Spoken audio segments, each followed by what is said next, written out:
Hello everyone and welcome to a Skyrim build. Yes, that's right, Sarge has actually made a Skyrim build in 2019. I've had a bit of free time before the new content starts dropping for 76, so I figured, why not make a Skyrim build and see how it turns out. For those of you looking to jump through the video, there are timestamps in the description, so you can just focus on whatever sections you most care about. For everyone else, just let the video play through to the end and enjoy. The main skills for this character are light armor, one-handed, and archery. Light armor is the only skill I had maxed out on this character. This will obviously grant us a higher armor value, making us harder to kill, however it also has some nice bonuses by going all the way up the left side of a tree, such as weightless equipped armor and a chance to avoid damage. One-handed and archery are very straightforward. What you're looking for here, above all else, is added damage. Overdraw and Armsman are the most important perks from these two skill trees. In archery, I did also elect to invest further into the tree, going up to both quick shot and ranger, gaining several bonuses along the way. Power shot may well be the most useful perk though, as the chance to stagger can give you enough time to draw your sword when facing down a charging enemy. The minor skills for this build are sneak, alchemy, and smithing. The sneak skill is a fairly simple one here, but can prove to be deadly effective. The stealth perk is fairly self-explanatory, it makes you more stealthy. The first rank of this is essential, as it makes you 20% harder to detect. However, I consider further ranks optional, as they only add an additional 5% for each rank. What other skills you will want are backstab and deadly aim.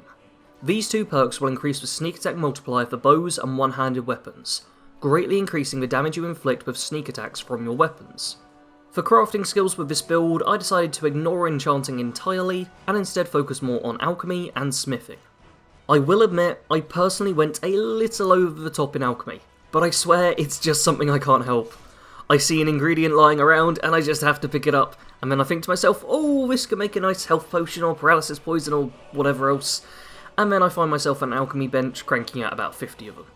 When you come to playing this build, you can tone things down a little if you like though. The potions and poisons you craft should be mostly to supplement your character, as opposed to being something you rely on. A paralysis poison is incredibly helpful, but you don't really need to apply a fresh dose for every bandit or wolf you encounter. As for perks, all I really say you would need would be the alchemist perk, in order to boost the strength of everything you make. You can of course delve deeper into the tree if you so wish, as I'm well aware how easy it is to be ensnared by it all. Smithing is a bit more of a minimalistic skill. Steelsmithing, Dwarven Smithing, and Arcane Blacksmith are the only perks you need here. These will be all that is required to improve your equipment to the highest degree. When you do go to improve your equipment, don't forget to make a Fortify Smithing Potion as well, in order to get the highest boost. The standing stone for this build is the Lord Stone. It's pretty simple and straightforward, fitting the nature of this build well. You have it active and you're tougher. You'll both die less and eat through less healing potions. As for the race and powers for this build, that's somewhat up to you. The nature of this character means that his race is somewhat of a mystery. He might not even be any of the races we have access to. The only ones you will want to stay away from really are Khajiit and Argonian, as their tails kind of mess up the aesthetic of the character a little. I don't think I used a single power when playing this character. This by no means is something you should copy, feel free to use any powers you come across, I just didn't find myself needing any in the situations I encountered. As for leveling with this build, I personally went for a 70-30 split between health and stamina. You want to have yourself a decent health pool in order to take a few knocks, but stamina should by no means be neglected. The weapons for this build are Dragonbane and the Dwarven Black Bow of Fate. As this character doesn't use enchanting, I focused on finding powerful weapons which also suited the character. Both of these fitted the bill perfectly. Dragonbane is a powerful sword in its own right, but when facing down a dragon, there's few other weapons one would choose. The Dwarven Black Bow of Fate may well be the most versatile bow in all the game, being able to absorb health, stamina, and magicka. Both of these weapons are somewhat challenging to acquire, however they're well worth the effort, and hey, it gives you something to aim towards. I also elected to only use ebony arrows with this character, as they were the ones that fitted the look and feel of things the best. Obviously, for practical reasons, you won't always be able to use ebony arrows, but I would recommend trying to acquire as many as you can. You could even go up to ebony smithing in order to craft them yourself if you so wished.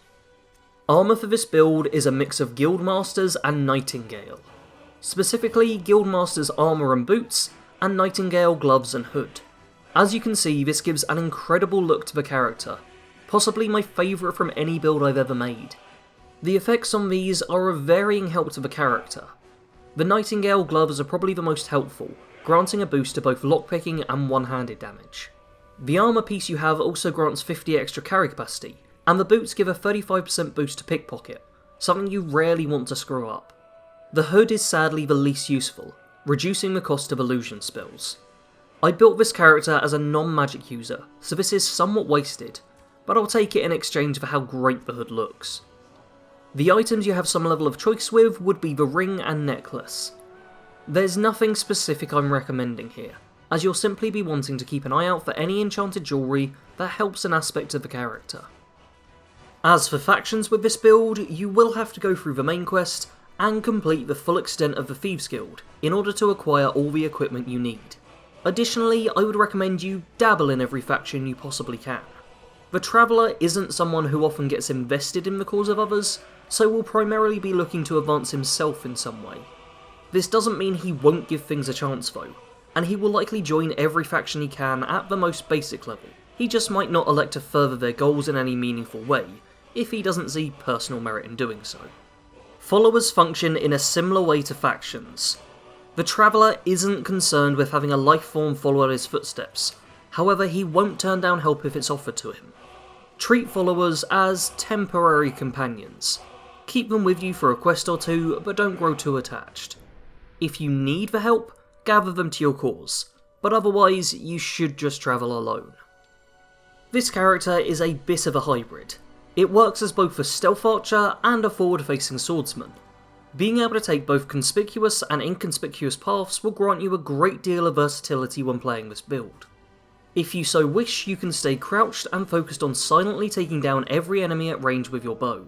Alternatively, you could take the more honourable path, walking up to your opponent and facing them with blade in hand. I normally mix things up within each fight. I might start off with stealth archery, but then change to combat archery in order to draw the enemy in, while still weakening them, before finally drawing my sword to finish them off. Additionally, you should always keep a good stockpile of potions and poisons in your inventory, in order to supplement your combat abilities. I personally had 4 different potions hotkeyed: a potion of Restore Health, a Fortify One-Handed, Fortify Marksman, and finally a Poison of Paralysis. I found these 4 were all I really ever needed to give that edge in potentially challenging fights, but feel free to add more to the mix if you feel so inclined. Just try not to over-encumber yourself with a few hundred different bottles. Finally, I want to point out that the footage you've been watching has all been recorded on Master difficulty.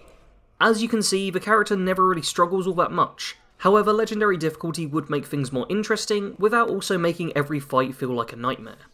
I'm a bit rusty with Skyrim, so I decided not to go all the way, but it's certainly viable on the highest difficulty if you're good with the game. The specifics of this individual's past are a closely guarded secret, known to him alone. For once, even I can't give a full account of his actions. Instead, I will tell you what little I do know. The Traveller has occupied many professions in his lifetime. Merchant, hunter, thief, assassin. He may have started with a few of the more honest careers, but over time his morality seemed to fade. He doesn't appear to be evil as such, simply not so concerned with life and law. He does as he pleases. Sometimes that involves taking that which belongs to another, and sometimes it involves killing anyone who stands in his way. Despite how this sounds, he is not unknown to show kindness. It appears that taking or sparing a life hold the same value to him. Perhaps he has empathy, or maybe he just doesn't want to have to draw his blade. In fact, the reason he ends up on the cart to Helgen is that he elected not to draw his weapons against the Imperial soldiers, instead just being grouped up with the Stormcloaks and taken away. His mind may be impossible to comprehend, but his actions always seem clear and focused. If he is wronged, he seeks revenge. If he grows weary, he seeks shelter. And if he feels lost for purpose, he searches. This last part may be how he obtained his name. His actual identity is well hidden. Very few can actually identify him, as he tries to always keep his face covered, be it with a hood or a mask. He also has a tendency to wander, always travelling to new places and rarely settling down for extended periods of time. Who knows though? maybe he will find what he's looking for in the land of Skyrim, and decide to finally stop searching. And that's the build. I will be curious to see how this video performs, as it's obviously been a while since I made a Skyrim video, and the game's pretty old at this point. For anyone wondering, no, this isn't the start of me switching my content back over to Skyrim.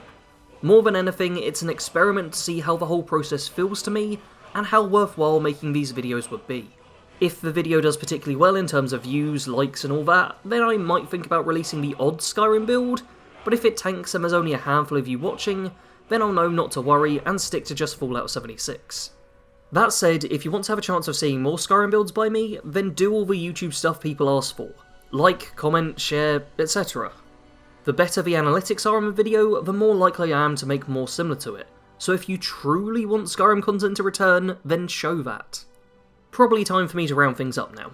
If you are new to the channel and want more videos like this, then check out the playlist section of my channel. There's a Skyrim builds playlist with over 50 characters, and I also have various other Skyrim content, including playlists for challenge runs and guides. Hopefully there's plenty there to both inform and entertain.